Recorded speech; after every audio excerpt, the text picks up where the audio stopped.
It all started as a typical day in my quiet neighborhood. The kind of place where everyone knows everyone, or at least thinks they do. This is completely Life in the community unacceptable. had I always been demand peaceful, action right now. punctuated by the occasional HOA notice or gentle reminder about keeping the front lawn trimmed or cars parked properly. But for some residents, peaceful simply meant they had the authority to police everyone else. And that was where Karen came in. She was the classic embodiment of the overzealous HOA member. Someone who took minor rules and turned them into personal crusades. At first, her complaints were small and somewhat laughable. A lawn gnome slightly out of place, a trash can left too long at the curb, and a minor discrepancy in the color of a doormat. I initially brushed these off as harmless eccentricity. This is Everyone has completely quirks, unacceptable. after all. I demand But action Karen-esque right now. behavior began to escalate in ways that were impossible to ignore. It became clear early on that Karen thrived on confrontation and control. She didn't just want the rules followed. She wanted to personally enforce them. And she believed her interpretation of the HOA guidelines was absolute law. What started as written warnings and stern emails quickly turned into daily appearances in the driveway, where she would inspect my property with a level of scrutiny that was unsettling. I would step outside to retrieve my mail or water the plants. And there she was, clipboard in hand, surveying the landscape as if she were inspecting a crime scene.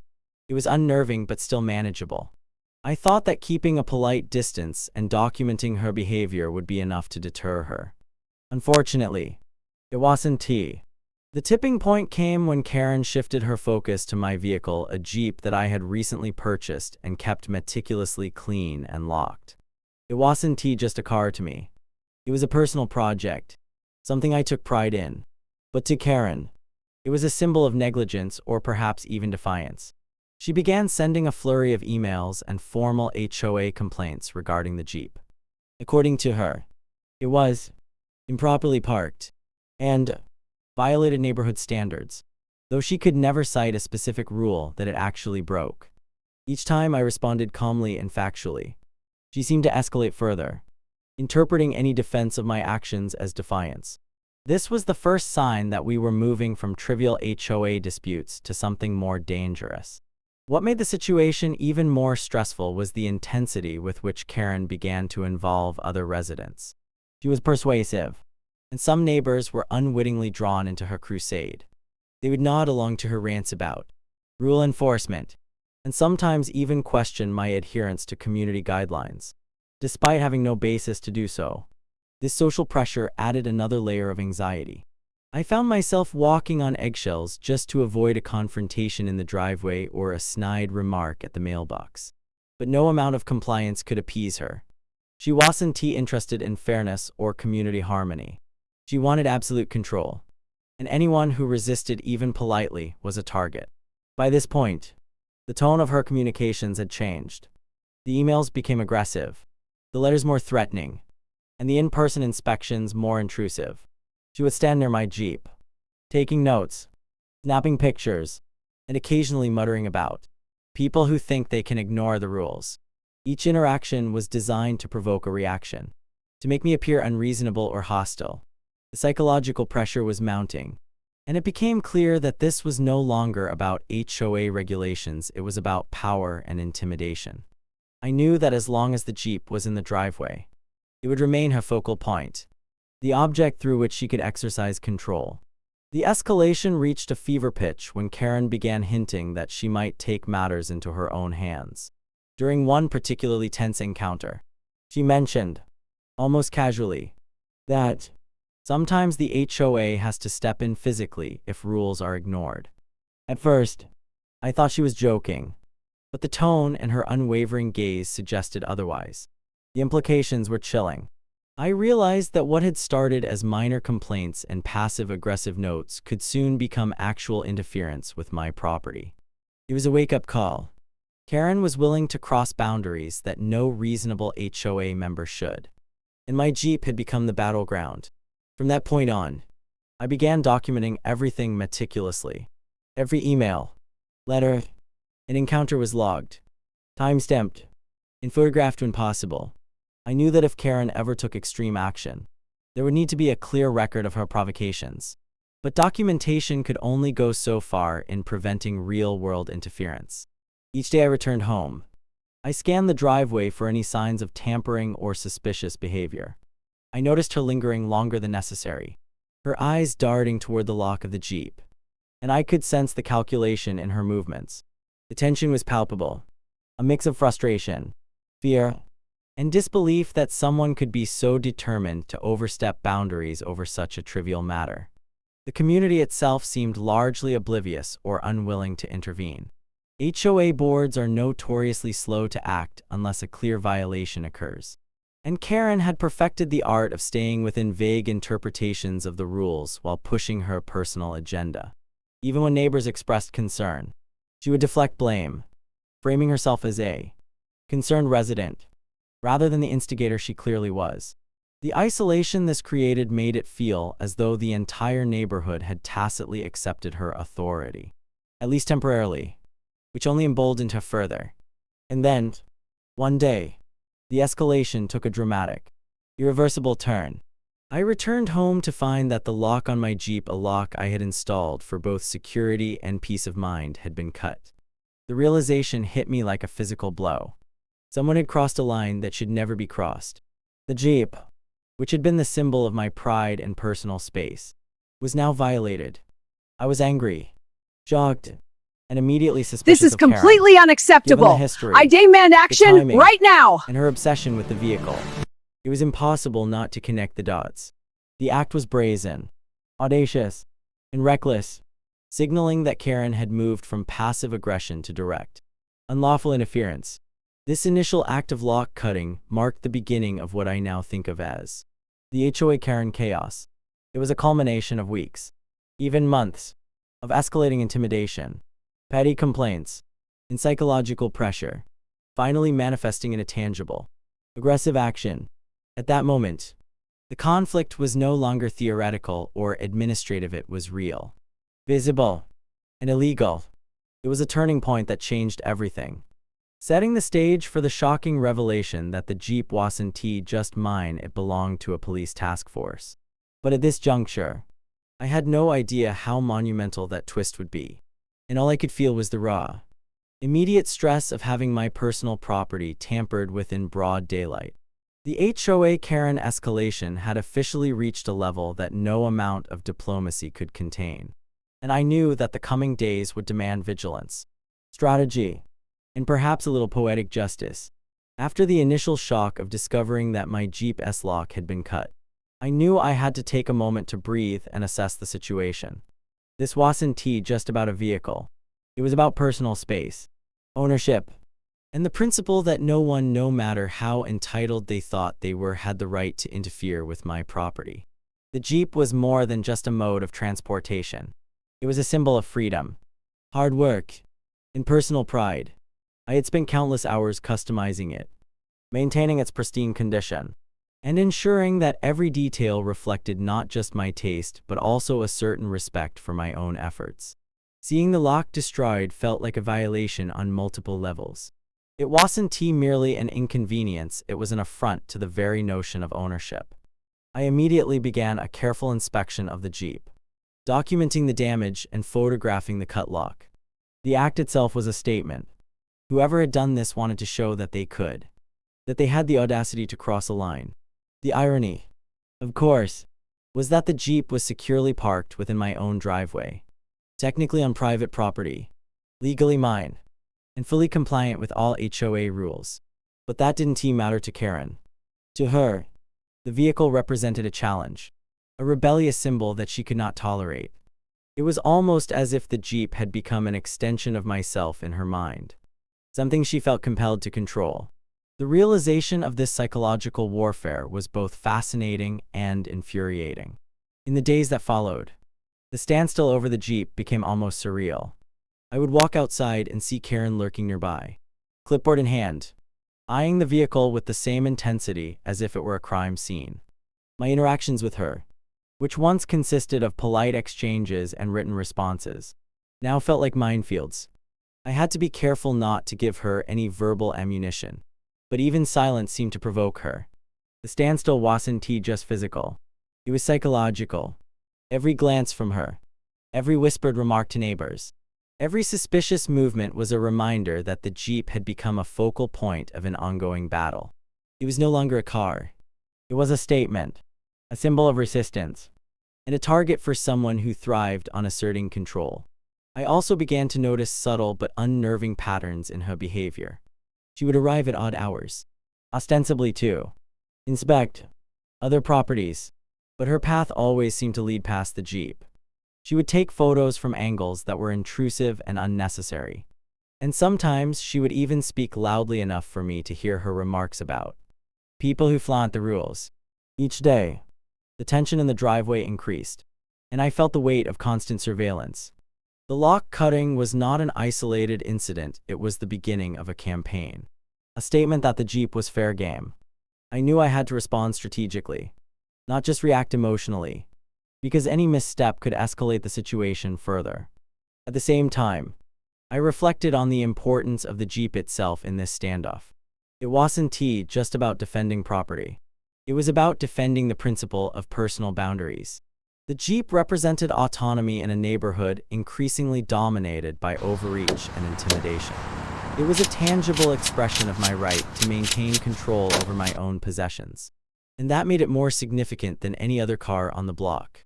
I thought about what it would mean if I allowed Karen's behavior to go unchecked. If one person could violate my property and face no consequences, what message would that send to the rest of the neighborhood? The standstill became a moral and strategic dilemma. How to assert my rights without inflaming the situation into something legally or physically dangerous. During this period, I also explored practical measures to protect the Jeep. I upgraded security cameras, installed motion sensors, and reinforced the driveway area to make any further tampering more difficult. But beyond the physical measures, there was an invisible tension that no lock or camera could mitigate. The presence of someone like Karen, obsessive, intrusive, and relentless, creates a kind of stress that seeps into every interaction. Every glance, every step outside your home. I realized that the standstill wasn't just about a vehicle. It was about establishing mental fortitude and maintaining composure in the face of blatant provocation. The Jeep had become a test of patience, strategy, and resilience. Neighbors, too, began to take notice of the escalating drama.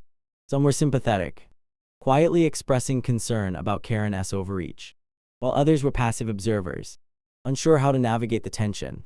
It was clear that my stand over the Jeep was being watched and judged. This added another layer of complexity. The battle over a single vehicle had become a community spectacle. Every action had the potential to be scrutinized, misinterpreted, or reported back to the HOA, further complicating an already delicate situation. I had to carefully balance assertiveness with prudence, ensuring that I protected my property while avoiding giving Karen any legitimate grievance to escalate further. Interestingly, the Jeep itself seemed almost like a character in this unfolding drama. Its presence in the driveway served as a silent but potent statement. I would not be bullied or intimidated, and my rights as a property owner were non-negotiable. Every time I approached it, locked the doors, or simply glanced at it from my window, I was reminded of the stakes involved.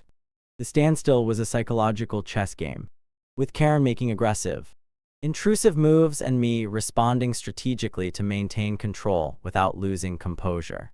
Each day, I felt the tension build, knowing that one wrong move on either side could trigger another dramatic escalation. The situation also forced me to reflect on the broader dynamics of community living. Homeowners associations are supposed to maintain order and harmony, not become arenas for personal vendettas. Yet, Karen's fixation on my Jeep illustrated how easily power could be abused under the guise of community regulation. It was a stark lesson in vigilance, assertiveness, and the importance of documenting every interaction. I became hyper-aware of legal boundaries, HOA rules, and the potential consequences of each decision. The standstill over the Jeep was no longer just a localized dispute. It was a high-stakes test of understanding rights, rules, and the fine line between compliance and confrontation. Throughout all of this, my mindset shifted from simple frustration to calculated resilience.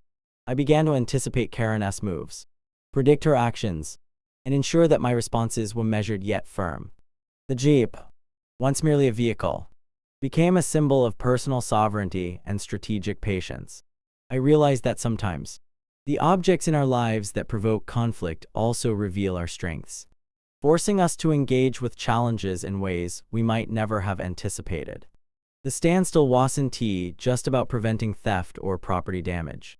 It was about asserting control over my environment, maintaining dignity, and refusing to be intimidated by someone who believed they were above accountability. The standstill over my Jeep lasted for days, each moment a test of patience and strategy. I learned to navigate the tension without overreacting, balancing vigilance with composure, and asserting boundaries without escalating hostility. Every time I walked past the Jeep, saw the surveillance cameras, or documented Karen as suspicious behavior, I reinforced my resolve to maintain control over my property and my personal peace. The Jeep had become more than a car. It was a battlefield of rights, a test of resilience, and ultimately, a symbol of standing firm in the face of overreach. By the time the police twist revealed the true nature of the Jeep's ownership, the standstill had already served as a powerful lesson. It was a crucible of patience, strategy, and mental fortitude, preparing me for the dramatic surprises that were yet to come. The lock cutting, the obsessive surveillance, and the psychological pressure had all been part of an escalating sequence that demanded careful navigation. My Jeep had transformed from a simple vehicle into a centerpiece of a high-stakes standoff, a tangible symbol of the right to maintain boundaries and the importance of standing firm, no matter how absurd or overbearing the opposition might be. In the end, the standstill wasn't just a pause in action. It was a profound exercise in asserting control, resilience, and the unwavering defense of one's personal space. The tension in the neighborhood had been building for weeks, and by this point, it was almost palpable. Every day felt like walking on a tightrope, aware that at any moment, Karen could take the next step in her relentless campaign against my Jeep. Her obsession with my vehicle had gone beyond mere annoyance. It had become an all-consuming fixation. I knew she had grown increasingly frustrated by the standstill, by the fact that despite her surveillance, her notes, and her constant complaints, the Jeep remained untouchable, or so I thought. Little did I know, she was planning a move that would cross every boundary of civility, legality, and common sense. It started with subtle signs that something was brewing. I noticed she was spending even more time around my driveway, sometimes lingering long after her usual inspection rounds of the neighborhood. Her glances were sharper, her mutterings to neighbors more pointed. Occasionally, I would catch her examining the lock on my Jeep with what I can only describe as a calculating intensity. It was clear that patience was wearing thin and that her previous warnings, threats, and insinuations were no longer enough to satisfy her desire to assert control. The escalation felt inevitable, and yet the audacity of what she was about to do was still beyond imagination. One afternoon, as I returned home from a long day, I noticed Karen standing across the street, seemingly casual but undeniably focused on my Jeep. She had brought what appeared to be a set of tools with her, which at first I dismissed as an over-prepared neighbor carrying garden equipment. But then I noticed the angle of her gaze, her hand movements, and the way she circled the Jeep repeatedly. Something felt off. There was an almost imperceptible tension in the air, a sense that the calm of the driveway was about to be shattered. My instincts screamed that this was no ordinary visit or complaint. It was premeditated, deliberate, and bold. Before I could intervene or even process the moment fully, Karen took action. She approached the Jeep with the precision of someone who had rehearsed this in her mind multiple times. Her hands were steady, her movements deliberate, and her eyes fixed on the lock as if it were a challenge she had been waiting for. In a matter of moments, she produced a pair of cutting tools and began working on the lock. The sound was distinct and chilling, the metal snapping under the pressure, a sharp, undeniable signal that my personal property was being violated. It was a bold, almost theatrical act, an assertion of dominance disguised as a simple rule enforcement, though in reality, it was nothing short of theft and vandalism. As I stood there, hidden behind the corner of my house, my initial reaction was a mixture of disbelief and anger. How could someone have the audacity to do this in broad daylight? On private property, with neighbors possibly watching. It was a level of boldness that defied logic. Karen's actions were not impulsive. They were calculated, designed to provoke, intimidate, and assert control. Every snap of the cutting tool against the lock was a declaration. She believed she had the right to overstep boundaries and that her sense of authority justified any action she took. The sheer confidence and lack of hesitation in her movements were almost terrifying. She seemed completely unaware or perhaps indifferent to the fact that what she was doing was illegal and entirely unacceptable. Neighbors who happened to be outside began to notice the commotion, some stepping closer with curiosity and concern. Karen, ever the showman, appeared unbothered by their presence.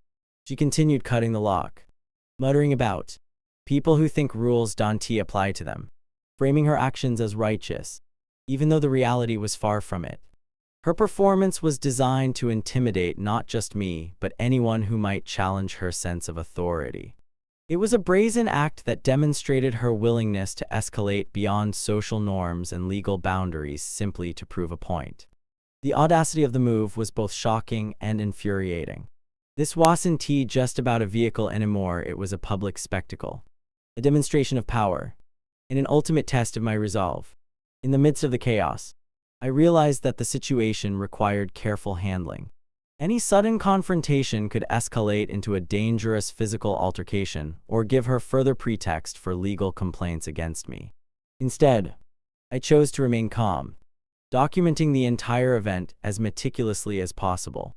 I recorded video from a discreet angle, took multiple photographs, and made detailed notes about the tools she used, her approach, the time of day, and the sequence of events.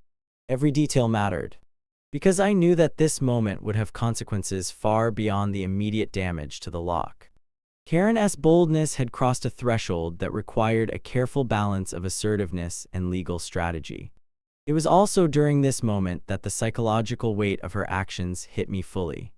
The Jeep had become a symbol of personal freedom, a representation of my rights and boundaries, and Karen's attack on it felt like an attack on my autonomy. She had taken something private and violated it in a public, intentional manner. The audacity was almost surreal in escalation from passive complaints and verbal threats to direct physical interference. And yet, amid the anger and frustration, there was a strange clarity. Karen had revealed her true character. She was not simply a neighbor concerned with rules. She was someone who believed her authority superseded law, ethics, and common decency. Her bold move exposed the depths of her obsession and set the stage for consequences she could not have anticipated. The moment the lock finally snapped under her tools, a sense of triumph seemed to cross her face. She stepped back, surveyed her work, and for a brief instant, it was as if she had won some personal victory. But the victory was shallow, built on illegal actions and reckless audacity. Little did she know, her bold move would soon collide with This is forces completely far beyond her unacceptable. understanding. I demand At that action moment, right now. However, I had to focus on controlling the immediate fallout. The Jeep was now vulnerable, the driveway a potential scene for further interference, and I needed to ensure that nothing else could be taken or damaged. Security measures were reinforced, and I made immediate contact with local authorities to report the incident, ensuring that a formal record existed before any further escalation. This act of cutting the lock was not just an isolated moment, it was the culmination of weeks of psychological warfare. Petty complaints and obsessive monitoring. Karen had moved from verbal intimidation to physical interference, crossing a line that should never have been crossed. It was a brazen display of ego, entitlement, and sheer nerve. And yet, in a strange way, it also served as a pivotal moment in the unfolding drama. Her boldness had forced the situation into the open, exposing the true stakes and setting the stage for the revelation that would completely turn the tables. The Jeep was not merely a personal vehicle, it belonged to a police task force. Karen had no idea what she was getting herself into, and the consequences of her audacious move were about to unfold in ways she could never have imagined. Even after the lock was cut, the tension did not dissipate. I remained vigilant, monitoring her movements, documenting every interaction, and preparing for the inevitable confrontation that would follow. The Jeep had become more than a car. It was now a symbol of standing firm against unwarranted aggression, a tangible representation of asserting rights and boundaries in the face of audacity. Karen's bold move, intended to intimidate and dominate, instead became the catalyst for her own exposure and the eventual unraveling of her overreach. It was a turning point, a dramatic escalation, and a moment that highlighted both the danger of unchecked entitlement and the importance of remaining calm, prepared, and strategic under pressure. The day's events left a lingering sense of disbelief and tension. Watching someone violate property in broad daylight, knowing the audacity required to attempt it, was a stark reminder of how extreme neighborhood disputes could become. Karen's actions were reckless, audacious, and fundamentally illegal. Yet, they also marked a moment of clarity, showing exactly what I was dealing with and setting up the dramatic twists that were yet to come. The Jeep, my personal sanctuary, had survived the initial assault, but the battle was far from over. Karen's bold move had raised the stakes dramatically, proving that when obsessive entitlement meets opportunity, the results can be shocking, chaotic, and utterly unpredictable just when the situation seemed to have reached its peak. With Karen standing victorious in her own mind over the cut lock on my Jeep, the story took a turn so unexpected it could have been ripped straight from a television drama. Until that moment, I had been dealing with a petty, overzealous HOA member whose obsession with my vehicle had escalated into direct interference. I had meticulously documented everything, reinforced the driveway, and taken measures to protect my property. But nothing could have prepared me or Karen for the revelation that was about to unfold. The Jeep, which she had so boldly targeted, was not just any vehicle. It was a highly specialized asset assigned to a police task force, and the ramifications of her actions were about to become painfully clear. The revelation came in a series of rapid events that left Karen and, frankly, me completely stunned. Within hours of the lock-cutting incident, I received a call from a law enforcement official. The tone was calm but carried a weight that immediately commanded my full attention. They explained that the Jeep was officially registered as part of a police task force fleet and that any interference with it constituted not only vandalism but potentially criminal obstruction of an ongoing investigation. The pieces clicked into place in an almost surreal way. Every intrusive glance, every complaint, every obsessive note Karen had filed now seemed like a prelude to a serious legal consequence, the kind she could never have anticipated. My initial frustration transformed into a sense of vindication. The audacity she displayed would soon collide with forces far greater than she had imagined. I could almost picture her reaction when the truth reached her. Shock, disbelief, and the creeping realization that she had crossed a line she could never recover from. The audacity of her previous actions now took on a different light. Cutting the lock, surveilling the vehicle, and attempting to assert control over a Jeep she assumed was just another car, had actually been interference with a law enforcement asset. Karen, in her narrow-minded obsession with HOA regulations, had unwittingly inserted herself into a scenario far more serious than a simple neighborhood dispute. It was the ultimate backfire, a perfect collision between arrogance and unforeseen consequences. What followed was a flurry of law enforcement activity that transformed an otherwise ordinary neighborhood scene into something resembling a controlled operation. Officers arrived to inspect the Jeep, verify its assignment, and assess the damage caused by the cut lock. I provided my detailed documentation videos, photographs, timestamps, and notes which immediately painted a clear picture of Karen's bold interference.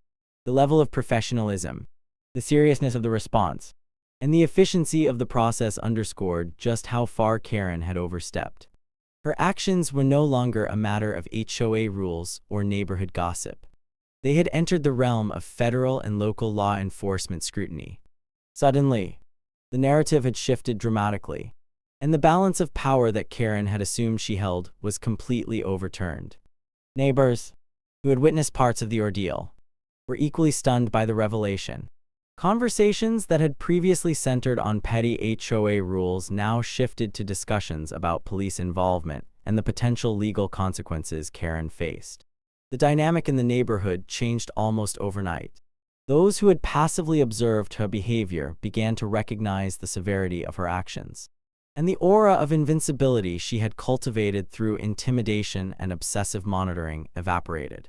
The knowledge that the Jeep belonged to a police task force elevated the situation from a simple property dispute to a matter of public safety and legal accountability.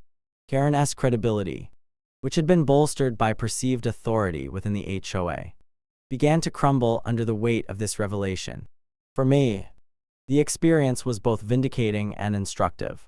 I had long suspected that Karen's actions were not only intrusive but dangerous, and the revelation of the Jeep's true ownership confirmed those instincts.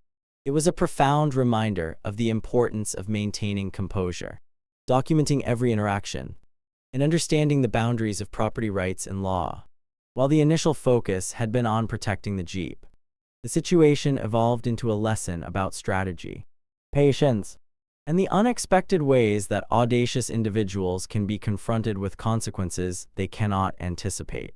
The Jeep, once a symbol of personal pride and autonomy, had now become a linchpin in a dramatic and high-stakes confrontation that exposed the risks of unchecked entitlement. The law enforcement involvement also created a ripple effect in the community. HOA boards, neighbors, and even bystanders now viewed the situation with a completely different perspective. Karen, who had previously been seen as a zealous enforcer of rules, was now facing scrutiny and potential legal ramifications. The power dynamic had shifted entirely. The boldness that once intimidated the neighborhood now worked against her, revealing vulnerabilities she had never acknowledged. Her obsession with a single vehicle, combined with a lack of awareness about its true status, became a cautionary tale of how overreach and arrogance can lead to unforeseen consequences. The realization that the Jeep was connected to law enforcement reframed the entire conflict, highlighting the stark contrast between perceived authority and actual accountability. From a personal standpoint, the twist also provided a sense of relief. What had been a constant source of stress, the looming threat of Karen's interference, was now mitigated by the knowledge that law enforcement would handle the situation. The Jeep, once a focal point of tension, became a symbol of justice and protection. The audacity that Karen displayed was now firmly on record, supported by evidence, and subject to legal review. The neighborhood, once a theater for petty power struggles, had been forced to confront the reality that certain boundaries are non-negotiable and that crossing them carries serious consequences. The police twist transformed the entire narrative, reinforcing the idea that boldness without knowledge or foresight can quickly become recklessness. The aftermath of the revelation also carried broader implications. Karen's reputation within the community, already strained by her obsessive behaviors, suffered a significant blow. Conversations shifted from complaints about minor rule violations to discussions of legal responsibility, accountability, and the perils of overstepping authority. The dramatic twist of the Jeep's ownership underscored the importance of understanding the broader context before taking action, and it served as a striking example of how audacity, when misapplied, can lead to embarrassment and serious consequences. The narrative had shifted entirely, and what had begun as a petty HOA dispute had evolved into a high-stakes story of bold overreach, unforeseen twists, and ultimate accountability. As the situation unfolded, I reflected on the sequence of events that led to this moment. The initial complaints, the obsessive monitoring, the cut lock, and the tense standstill. All of these actions now seemed like a prelude to a dramatic revelation that none of us could have anticipated. The police twist reframed every previous encounter, every tension-filled day, and every moment of anxiety in a new light. What had seemed like a personal vendetta now became a larger lesson in boundaries, legal rights, and the consequences of unchecked behavior. The Jeep had been the catalyst for this dramatic transformation, a symbol of both audacity and accountability. By the time law enforcement concluded their initial assessment, the magnitude of the situation was clear to everyone involved. Karen's bold move, intended to assert control and intimidate, had backfired spectacularly. The audacity that she had displayed was now overshadowed by legal scrutiny, community awareness, and a dramatic shift in the balance of power. The Jeep, once merely a personal possession, had become a symbol of justice, strategic patience, and the importance of understanding context before taking action. The police twist was not just a plot point.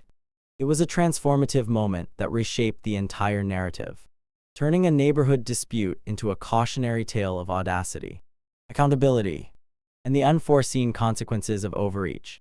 The final act of this HOA saga unfolded with a sense of inevitability that had been building since the first petty complaint. Karen's audacity to cut the lock on my Jeep, combined with her obsessive surveillance and overreach, had set the stage for a dramatic confrontation she could never have anticipated. By the time the police twist revealed that the Jeep belonged to a task force, the scales had shifted entirely, turning what she assumed would be a minor triumph into a catastrophic miscalculation. The consequences of her actions were profound, both legally and socially, and the lessons drawn from the entire episode were far-reaching. The ultimate backfire was not merely a moment of personal vindication. It was a reflection on human behavior, entitlement, and the importance of boundaries in any community. Karen, in her mind, had believed that she was enforcing order and asserting authority. To her, the Jeep represented a defiance of rules, a challenge to her self-appointed position as the neighborhood arbiter. But the reality was starkly different. Her actions cutting the lock, surveilling the vehicle, and escalating the conflict had crossed both ethical and legal lines. The revelation of the Jeep's true ownership immediately reframed her audacious behavior as reckless, illegal, and dangerously uninformed. It was a moment of poetic irony. The very boldness she had relied upon to intimidate and dominate became the vehicle for her downfall. The audacity that had once made her a formidable force in the neighborhood was now a liability that exposed her to serious consequences. From a personal perspective, This is completely the experience unacceptable. was a mixture I of demand relief, action right now. vindication, and reflection. The standstill over the Jeep, the tension-filled days of monitoring her behavior, and the careful documentation I had maintained were all critical in demonstrating the extent of her interference. Each photograph, video clip, and written note became evidence of a pattern of harassment and unlawful behavior. This preparation not only protected me but also highlighted the importance of foresight and diligence when dealing with individuals who overstep boundaries. In retrospect, the meticulous record-keeping and calm, strategic responses were key factors in managing the situation effectively. It was a reminder that preparation and patience often outweigh impulsive reactions, particularly when dealing with unpredictable or obsessive personalities. The community itself became a witness to the unfolding backfire, and the social consequences for Karen were immediate and significant. Neighbors who had previously tolerated or quietly observed her behavior now saw the full extent of her overreach. The narrative shifted from trivial HOA disputes to a story of legal accountability and ethical boundaries. Conversations in the neighborhood changed, focusing not on petty grievances but on the importance of respecting property, following the law, and understanding the limitations of authority. Karen's reputation, once bolstered by perceived dominance, began to crumble under scrutiny. The backfire was complete. Her attempts to assert control had resulted in humiliation, exposure, and a loss of credibility within the very community she sought to influence. Legally, the consequences of her actions were significant. Interfering with a vehicle belonging to a police task force is not a minor infraction. It is treated with seriousness and urgency. Karen's actions, once framed as HOA enforcement, were now recognized as unlawful tampering, potentially constituting criminal charges. The police involvement ensured that the situation was addressed formally, with clear documentation and accountability. The audacity that had motivated her previous actions became the very reason she faced scrutiny, demonstrating how overreach can transform perceived authority into liability. The lesson was clear. Actions driven by ego and obsession, without awareness of context or legal boundaries, can result in consequences far more severe than anticipated. Beyond the legal and social consequences, the incident also provided a profound psychological lesson.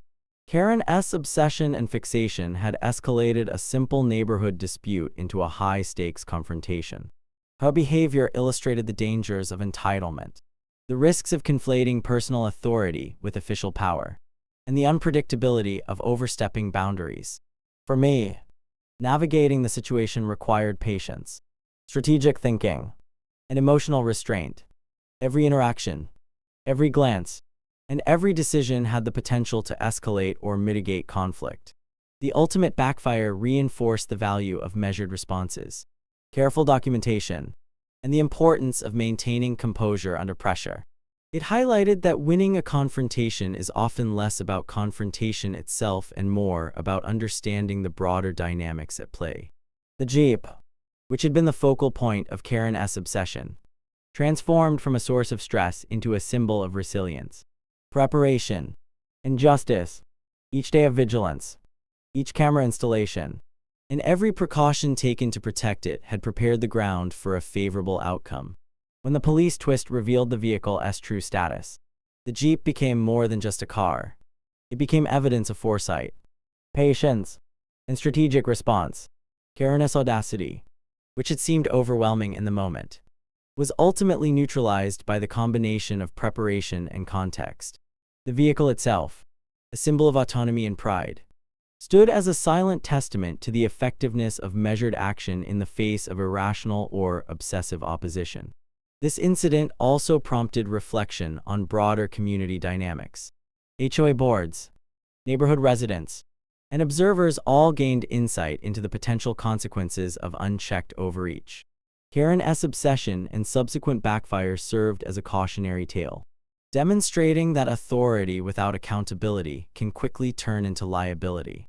It illustrated the importance of understanding the limits of personal influence, respecting property and legal boundaries, and recognizing that actions driven by ego or obsessive control often produce unintended, often dramatic, consequences. The story of the Jeep and the HOA Karen became a lesson not only in strategy and patience but also in ethics, foresight, and the unexpected ways in which audacity can backfire. As the dust settled, the final chapters of the saga were as instructive as they were dramatic. Karen faced scrutiny, potential legal consequences, and a collapse of the social dominance she had cultivated in the neighborhood. Meanwhile, I gained not only vindication but also a deeper understanding of human behavior, conflict management, and the importance of context in assessing risk and response. The ultimate backfire was not merely a matter of personal triumph. It was a comprehensive lesson in preparation, resilience, and the unforeseen consequences of overstepping boundaries. It demonstrated that audacity, when misapplied, can lead to self-inflicted consequences, and that careful, strategic action combined with an understanding of legal and social frameworks can neutralize even the boldest and most obsessive adversaries. In conclusion, the HOA drama surrounding my Jeep evolved from petty complaints and passive aggression into a high-stakes confrontation that exposed entitlement, audacity, and the consequences of unchecked behavior. Karen's decision to cut the lock, her obsessive monitoring, and her assumption of authority culminated in a dramatic backfire, amplified by the revelation that the vehicle belonged to a police task force. The incident underscored the importance of preparation, strategic patience, and adherence to legal and ethical boundaries. It highlighted the unpredictable nature of obsessive individuals and the power of context in determining outcomes. Ultimately, the saga was resolved not through confrontation or aggression, but through documentation, calm response, and the intervention of appropriate authorities.